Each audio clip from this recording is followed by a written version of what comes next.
Definitely আমরা অবশ্যই পদক্ষেপ নেব। আপনারা জানেন যে আমি রিসেন্টলি জয়েন করেছি, 15 দিন হলো। আমার এখন কেরানীগঞ্জে যত ধরনের অনিয়ম যেগুলো রয়েছে সেগুলোর ব্যাপারে আমি তৎপর থাকবো যাতে এগুলো না হয়, এবং প্রত্যেকটা বিষয় যাতে আপনার ভ্যালিড ওয়েতে পরিচালিত হয়।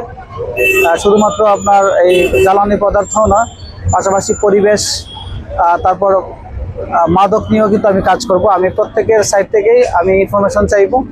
আমি যেখানে দেখব যে এই অনিয়ম বা অনাচার বা মাদক গ্রহণ করছে, যুব সমাজ নষ্ট হচ্ছে, প্রত্যেকটা জায়গাতেই আপনার আমি কাজ করব।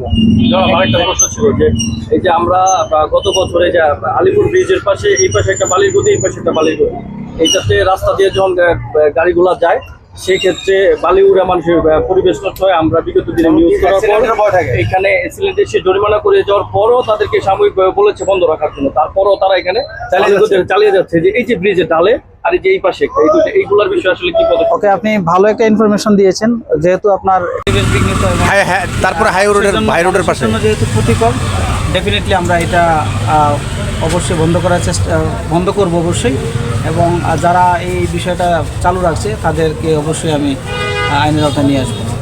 ধন্যবাদ।